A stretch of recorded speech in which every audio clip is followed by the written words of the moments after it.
Hey lovelies, and welcome back to Casima, your watering well for all things faith and mental health. Follow me on social media. This weekend I posted something on Facebook, and it was a petition that my leadership team and I were doing. So talked a lot about momentum. So I finished basic, which is kind of the first step. I finished advanced.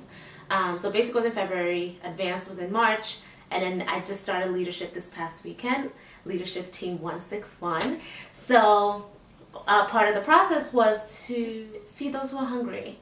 And those who are hungry look very different than, what the assumption is. Like when we say those who are hungry, we almost sometimes automatically think those who don't have a home, or those who are out in the street begging or kind of peddling, or whatever the case might be. But those who are hungry, like, they're people you would never know are hungry. They're kids who go to school and cannot afford lunch in school. Those are people considered hungry. There are adults who, in order to provide for their children or to provide for their family, they go without. Those are people who are hungry. There are older adults who might not be able to take care of themselves, or don't have sufficient funds to do so, and sometimes go without food. Those are people we consider hungry, but also those who are without a home.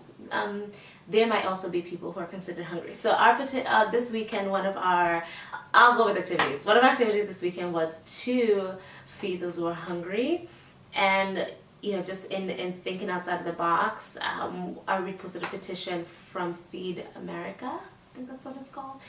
And y'all, like, I know we serve a wondrous God, and I know He's amazing, and I know He gives us purpose, and I know He's endowed us with power from on high. But it was a whole other thing, like experiencing it in that way on Saturday, where in 90 minutes, y'all, in 90 minutes we were able to feed 12,200 and something people. I'm going to say that again. In 90 minutes, we were able to feed 12,200 plus people in various ways. And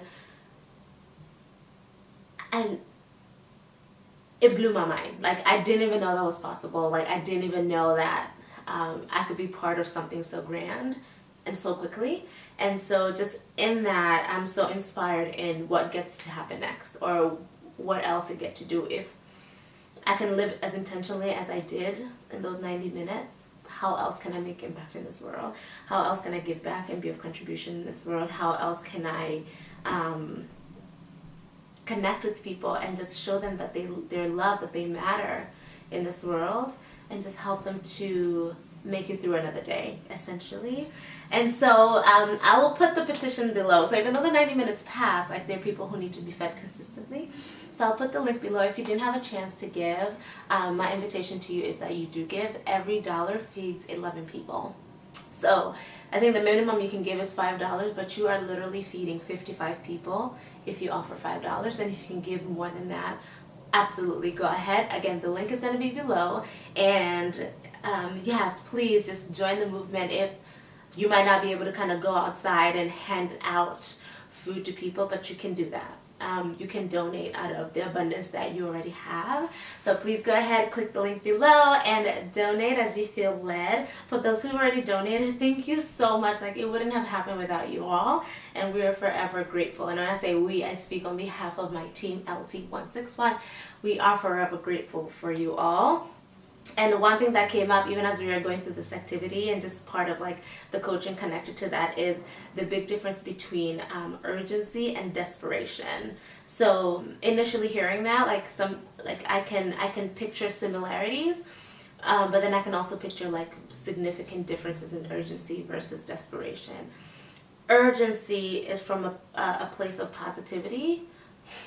I don't want to use the duality of like positive and negative, but urgency is from a place of abundance, from a place of desiring to kind of push, do more, do more, do more. Desperation is from a place of lack, like, oh my gosh, I'm lacking enough time, I'm lacking enough resources or money, I'm lacking something. And so in desperation, it's almost like a clinging on to type of feeling. Like, those people who are kind of always like disgruntled about time, like, or about like, oh, I didn't get enough sleep. Oh, I'm exasperated. I didn't get enough this. Oh, I need coffee before I can function. Oh my gosh, I need to get somewhere. Like, oh my gosh. Like, they're just kind of consistently like a ball of anxiety because you're coming from a place of desperation. And you know, people who are similar in that even though that they're under a crunch, their response is totally different. Like, oh yeah, okay, all right, this and this gotta happen, this and this gotta happen, but you know what, I got this. Or even encouraging others in the midst of their own crisis. Like, we know that there are people who are like that. And so just even in noticing that over the weekend with the activity of feeding the hungry, there's a difference between like, oh my gosh, we only have 90 minutes, and all right, we have 90 minutes. Well, how do we maximize the 90 minutes that we have? And it's just a very small shift in perspective, but it is so huge in the experience it creates and in the results it gets to create. Desperation, most of the time, no matter how much positivity, or I keep using the word positivity, no matter how much progress is made, no matter how much success is present, because of the perspective of desperation, it won't be good enough, or there won't be joy, because the entire process was not meaningful. The entire process felt like a lag, it felt like a chore, it felt like a punishment. But when there's a sense of urgency, but also coming from a place of joy, from a place of giving, from a place of wanting to or getting to, versus like, ugh, I need to, I have to, it just creates a totally different expectation, a totally different experience. And so that even the results are that much sweeter to experience. And I feel like that's what the team and I, or the team that I was working with, helped me to notice that as we were going, like, everyone was like, what do you need me to do? And everyone was like jumping in. I'm like, all right then, like, let's get this done. Whichever way you want me to, let's do it. And just, we did like a quick huddle, and like an idea, boom, boom, boom. It's like, okay, you know what? We don't even have to pick and choose one way of doing something. Like, we get to do everything possible. And just like the possibility that it created in that was 12,288 people getting fed. And my team is only 21 people, and I don't say only, like it's a small thing, but based on previous teams which have been like 50, 60 plus people, we're a very small and intimate group, but power packed. And so I just invite you to consider, like, where in checking yourself and in your ways of being, like, where are you coming from? Do you feel like you're coming from a place of desperation, of like, oh my God, I have to, I need to, I must, versus, you know what, I get to. Like, I get to wake up one more time. This is an opportunity that will never come my way again. Like, every morning waking up and looking at the day as this is a day that I will never see again.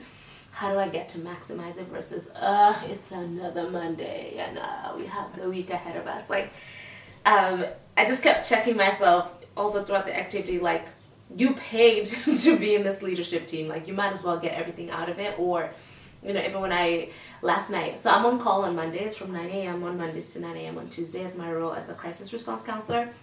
And so usually Mondays are pretty like low-key days, and I'm like, yes, I get to come home after work, and even though I'm on call, like, I'm probably not gonna get that much movement. Listen to me, I got out of the shower last night, and I was going to make a phone call to check in on a student, and I got paged, and then I got paged, and I got paged, and then while I'm on a call, I'm still getting paged, and I'm missing calls, and I'm like, yo, what is happening?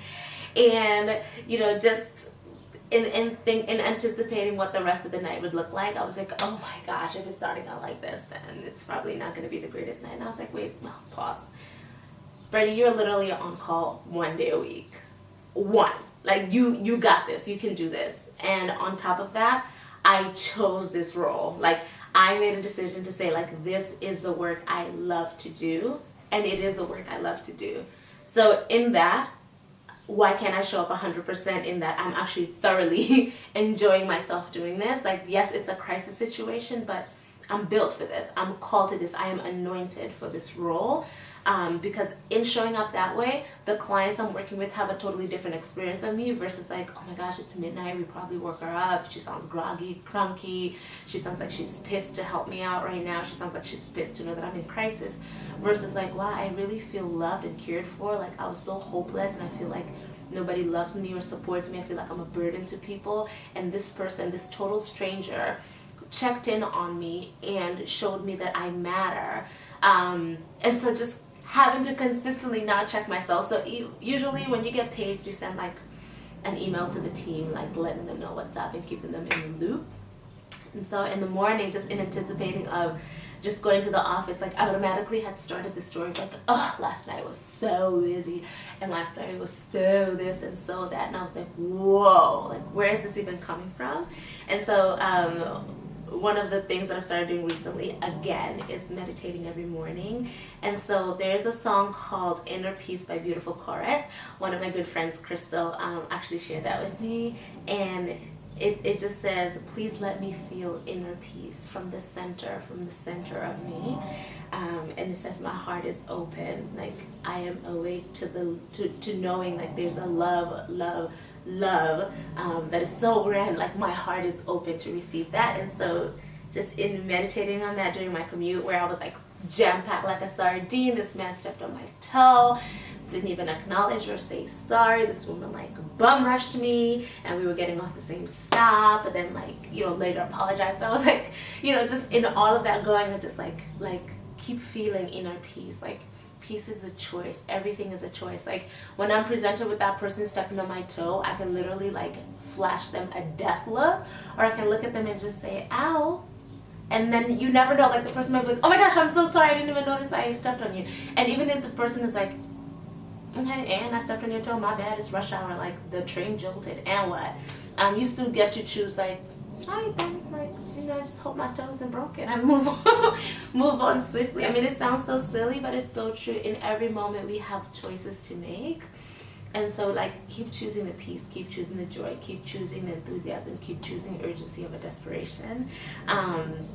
And so, you know, when I got to the office and they were like, oh my gosh, Bernie, you had such a busy night. I was like, yeah, it wasn't that bad. You know, I usually get Mondays to be pretty good. So it's okay. Every once in a while we can get a sprinkle in there.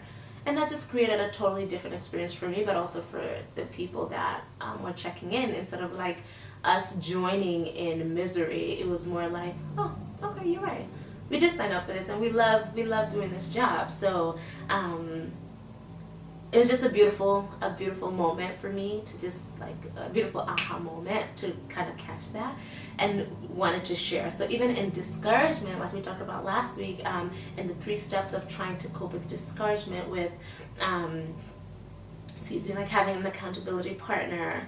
I'm saying these out of order because I'm not looking at them directly, but having an accountability partner, a positivity playlist, and a mantra. Yeah, let those be your choices. That yes, I will choose someone to call me and check me, and who kind of invites me to consistently respond to who my highest self is, like the person God called me to be, birthed me to be, the person that the Bible shows me that I ought to live like. In positivity playlist, like this is what my mind, even when I'm not conscious, is going to be chewing on. And so do I want it to be things that actually encourage me, enhance me, mature me, evolve me, or do I want things that discourage me, upset me, frustrate me, anger me, to be what's kind of my background noise in my mind? And lastly, with the mantra, like my grounding statement, like when I say today is a day of creativity, today is a day of filming and creativity and editing and launching and scheduling the videos, because I'm really not trying to miss any days anymore. And so yeah, and every time I find myself like y'all, I am so sleepy right now after being on call, and having to be woken up. Like I went to bed around like 1 o'clock or something. I got like, and I had been paged like multiple times leading up to that, and I worked until 9 p.m. and then I got paged again at like 5 a.m. and like working on that thing was like an hour plus long, and then like it was like I could barely fall asleep after that because I had to wake up at 7 to leave to go to work. Anyway, so I had to be in the office at 9 o'clock. So I was so sleepy, and I was like literally clearing the couch to fall asleep. And I was like, the video needs to be filmed. I was like, man, the video needs to be filmed. It's all good. Like, I can just probably skip another Tuesday. And I was like, no. Today is a day of discipline. Today is a day of creativity. And that was my grounding mantra of, I don't have to make these videos. I get to do them. And also I get to just live in the integrity of, I said I would do this and I'm going to do it. But I love when people share the things that they're learning because they grow me, and now I get to do the same with you all. And how selfish of me to sit on this information if it's going to liberate someone or just shift their entire day, their entire perspective, potentially their entire life, right? Think about that even when it comes to you. Like, what are you sitting on? Or how can you be, how can you choose to be a little bit more inspirational, grounded, disciplined, urgent versus desperate as you go about your day to day, because you never know who you're inspiring. Think about that. And yeah, I would love to hear your comments, y'all. Thank you. I love to hear the comments. I love responding to them. I love, like, even when you guys go to previous videos and comment. And as always, just like, comment, share, subscribe if you haven't already. Click that little bell so you can get notifications when another video goes up. And like we just said, don't be stingy. If this helps you and supports you in any way, share, share, share. Let other people get to be encouraged as well. Okay? Until next time, lovelies. I love you. Bye.